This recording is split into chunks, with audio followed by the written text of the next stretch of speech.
Bom dia, povo de Deus, graça e paz a todos. O evangelho que nós acolhemos nessa quarta-feira, dia 11 de janeiro de 2023, é o evangelho segundo Marcos, capítulo 1, versículos 29 a 39, que diz: E saindo eles da sinagoga, foram com Tiago e João diretamente para a casa de Simão e André. A sogra de Simão achava-se acamada com febre, e logo lhe falaram a respeito dela. Então, aproximando-se, tomou-a pela mão e a febre a deixou, passando ela a servi-los. À tarde, ao cair do sol, trouxeram a Jesus todos os enfermos e endemoniados. Toda a cidade estava reunida à porta. E ele curou muitos doentes de toda sorte de enfermidades, também expeliu muitos demônios, não lhes permitindo que falassem, porque sabiam quem ele era. Tendo se levantado alta madrugada, saiu, foi para um lugar deserto e ali orava. Procuravam-no diligentemente Simão e os que com ele estavam. Tendo-o encontrado, lhe disseram: Todos te buscam. Jesus, porém, lhes disse: Vamos a outros lugares, às povoações vizinhas, a fim de que eu pregue ali também, pois para isso é que vim.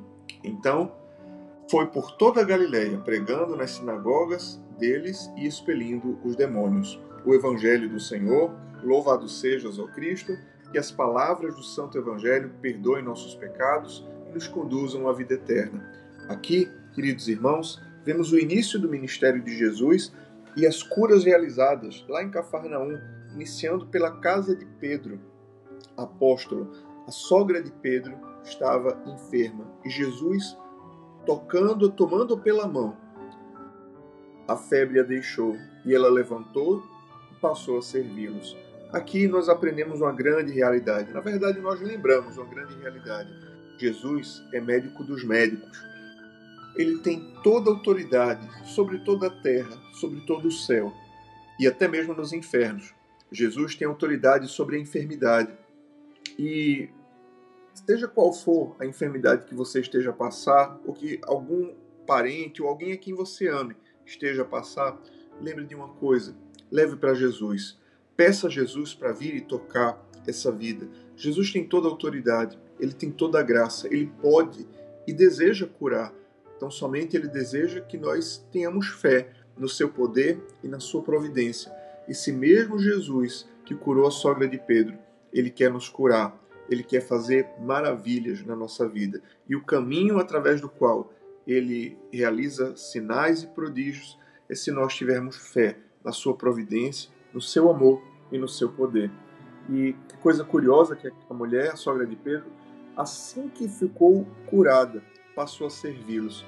Quando Jesus toca a nossa vida, nós nos levantamos e desejamos demonstrar amor àqueles que estão ao nosso redor. Que possamos, todos nós, tocados por Jesus, também nos levantar para demonstrar amor e serviço àqueles que Deus colocou ao nosso redor. E o Evangelho termina dizendo o seguinte: depois desse episódio, todos de Cafarnaum trouxeram seus enfermos, as pessoas que estavam endemoniadas, e Jesus os curou e fez a obra de Deus ali.